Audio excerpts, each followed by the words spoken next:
तो बच्चों अब देखेंगे डबल डिस्प्लेसमेंट रिएक्शन। ठीक है, आओ। डबल डिस्प्लेसमेंट रिएक्शन की डेफिनेशन होती है अ type of chemical reaction, a type of chemical reaction in which exchange of ions, और ये आयंस कौन से हो सकते हैं, या तो होंगे कैटायंस या तो होंगे एनायंस, अभी बताऊंगा। Exchange of ions takes place between reactants to form products, और ये जो प्रोडक्ट्स हैं ये कुछ सॉल्यूबल होंगे और कुछ कैसे होंगे, इनसॉल्यूबल। ठीक है, तो बच्चों इसका मतलब क्या है, मैंने कहा सबसे पहले ना मैं एक एग्जांपल से समझाता हूं। मैंने कहा AB प्लस CD, तो मैंने कहा ये एरो से पहले है, यानी ये पूरा क्या है, रिएक्टेंट। अब ये जो रिएक्टेंट है ना बच्चों, इनमें आयंस का एक्सचेंज होगा। आयंस का एक्सचेंज समझते हो, जैसे मैंने कहा H2O। ठीक है, तो बच्चों H2O को क्या मैं ऐसे लिख सकता हूँ, HOH। देखो मैंने कहा अभी भी 2 हाइड्रोजन है और 1 ऑक्सीजन है। ठीक है, अब ये ना यहाँ बीच में से टूट गया, तो मैंने कहा जब ये बीच में से टूटेगा ना तो हाइड्रोजन के ऊपर प्लस साइन आएगा और OH के ऊपर कौन सा साइन आएगा, माइनस का।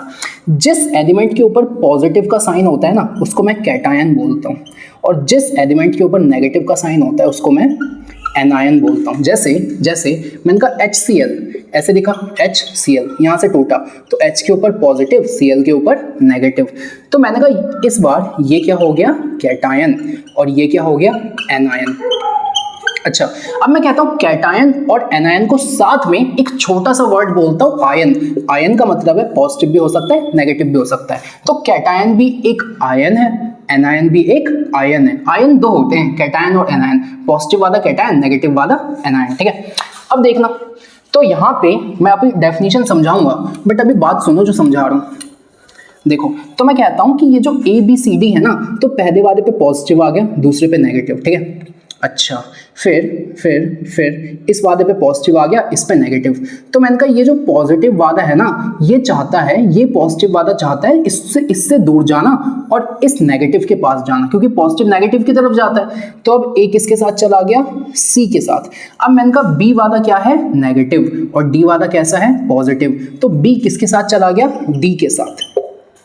तो मैंने कहा देखो यहाँ पे कैटायंस और एनायंस का एक्सचेंज नहीं हो गया क्या, A यहाँ चला गया, D यहाँ आ गया। तो मैंने कहा इस पूरे प्रोसेस में मैंने एक चीज नोटिस की, और वो चीज क्या है, एक्सचेंज ऑफ आयंस। तो मैंने कहा एक ऐसा केमिकल रिएक्शन जहाँ पे रिएक्टेंट में ना आयंस का एक्सचेंज हो जाए, एक ऐसा केमिकल रिएक्शन जहाँ रिएक्टेंट में आयंस का क्या हो जाए, एक्सचेंज हो जाए। तो a type of chemical reaction in which the exchange of ions takes place between reactant to form products. हो गया ना खत्म, इसे देखो फटाफट। तो हमने डबल डिस्प्लेसमेंट रिएक्शन की डेफिनेशन पढ़ ली, मतलब समझ लिया कि होता क्या है। अच्छा, अब एनसीईआरटी में कितने एग्जाम्पल्स हैं, तो भाई टोटल ये 6 एग्जाम्पल्स आपको आने चाहिए, ज्यादातर एनसीईआरटी में है, कुछ नहीं है। ठीक है, तो ये 6 के 6 हैं जो कि आपके एग्जाम के लिए इंपॉर्टेंट है, और इन्हें ना हमें कंप्लीट करना है। तो पहला क्या है, 2PbNO3 होल ट्वाइस। देखो Pb होता है रेड और NO3 होता है नाइट्रेट, तो इसका क्या नाम हुआ इसका नाम हुआ रेड नाइट्रेट। और बच्चों कभी पूछे ना इसका कलर क्या है, तो इसका कोई कलर नहीं है, पानी की तरह कलरलेस सॉल्यूशन। ठीक है, और ये है K का मतलब होता है पोटेशियम, I का मतलब होता है आयोडाइड, तो Ki पोटेशियम आयोडाइड, इसका भी कोई कलर नहीं होता, कलरलेस। अब जब ये 2 सॉल्यूशंस है ना, देखो ये भी एक्वस है, ये भी एक्वस है, एक में हमारे पास है रेड नाइट्रेट और दूसरे में है पोटेशियम आयोडाइड। इन दोनों को जब मैंने मिक्स किया तो यहाँ पे एक्सचेंज ऑफ आयंस होंगे। कैसे होंगे, तो मैंने कहा पहले वादे पे पॉजिटिव चार्ज लगाओ, दूसरे वादे पे नेगेटिव लगाओ। लगा दिया आपने, लगा दिया। फिर पहले वादे पे पॉजिटिव लगाओ, दूसरे वादे पे क्या लगाओ, नेगेटिव। अब मुझे बताओ ये वाला पॉजिटिव इस नेगेटिव की तरफ नहीं जाना चाहेगा, तो मैंने कहा जो ये वाला पॉजिटिव है वो इस नेगेटिव की तरफ जा रहा है और ये वाला नेगेटिव इस पॉजिटिव की तरफ जा रहा है। तो मैंने Pb किसके साथ जाना चाहता है, I के साथ। तो Pb किसके साथ जाना चाहता है, I के साथ। अब मैंने कहा Pb के साथ NO3 था, तो यहाँ पे क्या था 2, तो Pb के साथ I को भी यहाँ पे क्या लगाना पड़ेगा 2 प्लस प्लस प्लस। आगे मैंने कहा NO3 है और यहाँ पे है K, तो मैंने कहा देखो K लगा दो और K के साथ लिख दो NO3। अब मैंने कहा एक बात बताओ, K के साथ I एक बार है ना, तो NO3 को भी मैंने क्या लिख दिया, एक बार। लेकिन बच्चों यहाँ पे 2 है ना, तो जब आप इसको बैलेंस करोगे ना तो आपको यहाँ पे 2 लगाना पड़ेगा। देखो देखो बैलेंस,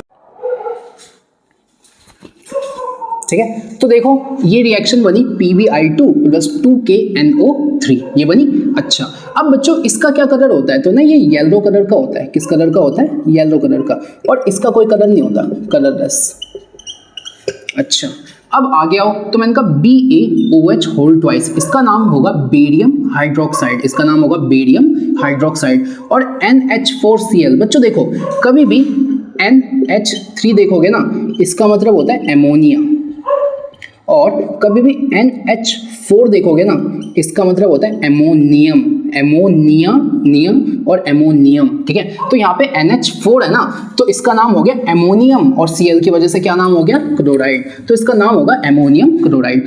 अब मैंने कहा बेरियम हाइड्रोक्साइड, एमोनियम क्लोराइड, पहले वादे पे पॉजिटिव, दूसरे पे नेगेटिव, पहले वादे पे पॉजिटिव, दूसरे पे नेगेटिव, ठीक है। तो मैंने कहा देखो ये जो NH4 है ना, इस पे आ गया पॉजिटिव, इस पे क्या आ गया, नेगेटिव। तो मैंने कहा ये वाला पॉजिटिव इस नेगेटिव के साथ जाना चाहेगा, तो मैंने कहा BaCl के साथ जाना तो चाहता है, लेकिन यहाँ पे 2 है, तो यहाँ पे क्या लगा दिया, 2 प्लस, आगे चलो आगे। तो मैंने कहा देखो अब OH बचा, और यहाँ पे क्या बचा, देखो ये नेगेटिव ये पॉजिटिव, तो NH4 बचा, यहाँ बचा OH, तो ये हो गया NH4OH, NH4OH, ठीक है, यहाँ तक ठीक है। अब थर्ड वाले को देखो, तो मैंने कहा देखो ये ना बहुत फेमस रिएक्शन है, इसका नाम है न्यूट्रलाइजेशन रिएक्शन। ये जो HCl है ना, ये एक एसिड है, और ये जो NaOH है ये एक बेस है। तो बच्चों जब एसिड और बेसिस को जोड़ देते हैं ना, तो 2 चीजें बनती है, सॉल्ट प्लस वाटर। आज कुत्ते को भी क्या हो गया पता नहीं कोई नहीं, छोड़ो, वो भी अपना काम कर रहा है, हम भी अपना करेंगे।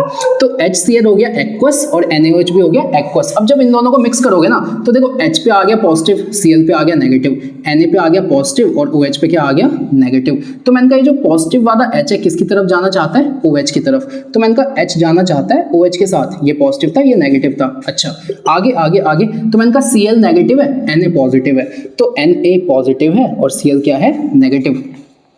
अब मैंने कहा 2 H है 1 O है, तो यार ये H2O बन गया क्या, तो ये बन गया H2O। और NaCl, तो ये बन गया NaCl, तो ढंग से लिख दो, ढंग से ये हो गया NaCl प्लस H2O, ठीक है। अब मैंने कहा देखो यार हो गए, बस हो गया सॉल्व। अब आगे अब इस वाले को देखो, तो मैंने कहा अच्छा इसको बैलेंस कर दे क्या, देखो यहाँ पे 2 है ना, तो यहाँ पे आपने 2 लगा दिया और आपने यहाँ पे भी 2 लगा दिया, ठीक है, और बैलेंस कर लेना।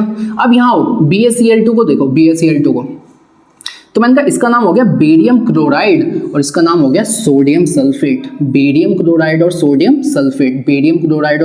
सल्फेट, अच्छा ये दोनों ही कलरलेस होती है, इनका कोई कलर नहीं होता, पानी जैसा। जब इनका रिएक्शन होगा तो देखो इसके ऊपर पॉजिटिव, इसके ऊपर नेगेटिव, इसके ऊपर पॉजिटिव और इसके ऊपर नेगेटिव, तो पॉजिटिव वाला इस नेगेटिव के साथ जाना चाह रहा है, तो ये हो गया BaSO4। अच्छा आगे Cl नेगेटिव है, Na पॉजिटिव है, तो NaCl, और यहाँ लगा दो 2 क्यों लगाया मैंने, बैलेंस करने के लिए, ठीक है। अच्छा अब नेक्स्ट वाले पे आओ, नेक्स्ट वाले पे, और ये जो NaCl होता है ना, ये जो NaCl होता है ये कलरलेस होता है, ये जो NaCl का जो सॉल्यूशन होता है ये कलरलेस होता है। अब AgNO3 देखो और NaCl देखो, तो पॉजिटिव नेगेटिव, ठीक है। अब मैंने कहा ये वाला पॉजिटिव इस नेगेटिव के साथ जाना चाहता है, तो Ag किसके साथ जाना चाहता है, Cl के साथ, और NO3 जाना चाहता है Na के साथ, तो प्लस NaNO3 हो गया। अब इस वादे पे आओ, लास्ट वादे पे, तो पॉजिटिव नेगेटिव, कार्बन के ऊपर हो गया पॉजिटिव, ऑक्सीजन के ऊपर क्या हो गया, नेगेटिव, तो ये वाला पॉजिटिव इस नेगेटिव ऑक्सीजन के साथ जाना चाहता है, तो ये हो गया।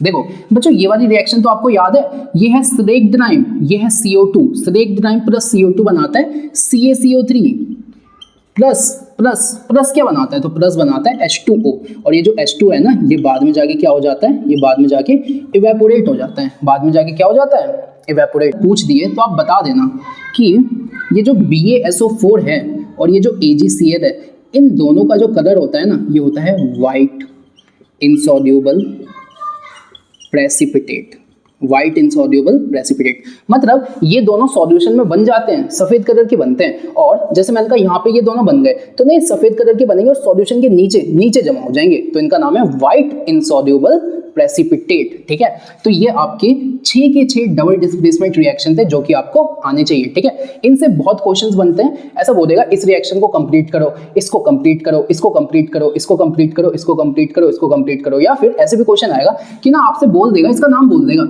जैसे बोल देगा कि बताओ भाई लेड नाइट्रेट और पोटेशियम आयोडाइड इनका रिएक्शन करवाओ, वैसे ही बेरियम हाइड्रोक्साइड अमोनियम क्लोराइड, वैसे ही न्यूट्रलाइजेशन रिएक्शन, क्वेश्चन में बोलेगा न्यूट्रलाइजेशन रिएक्शन करके दिखाओ, तो ये लिख के दिखाना होगा। फिर बोलेगा बेरियम क्लोराइड और सोडियम सल्फेट का रिएक्शन करके दिखाओ, तो ये बनाना होगा। और बोलेगा कि सिल्वर नाइट्रेट और सोडियम क्लोराइड का रिएक्शन करके दिखाओ, तो ये करना होगा। फिर बोलेगा कैल्शियम हाइड्रोक्साइड, और इसी का एक नाम था स्लेग्ड्राइम। क्या नाम था इसका? स्लेग्ड्राइम, यही नाम था। और कैल्शियम कार्बोनेट का क्या नाम था? लाइमस्टोन। क्या नाम था इसका? लाइमस्टोन। तो कैल्शियम हाइड्रोक्साइड जो होता है उसको दीवारों पे लगाते हो, उसके बाद वो आसपास की CO2 के साथ कंबाइन होकर CaCO3 बना देता है, और ये जो होता है ये किस कलर का होता है? तो ये व्हाइट कलर का प्रेसिपिटेट होता है, बहुत शाइनी व्हाइट प्रेसिपिटेट होता है। तो जब हम CaOH होल ट्वाइस को दीवार पे लगा देते हैं ना, तो 2, 4, 5 दिन के बाद ज्यादा चमक दिखती है सफेदी। क्यों? क्योंकि धीरे धीरे वो इसमें कन्वर्ट हो रहा है और ये व्हाइट कलर का है, इस वजह से। ठीक है, तो यहाँ पे डबल डिस्प्लेसमेंट भी खत्म होता है। ठीक है,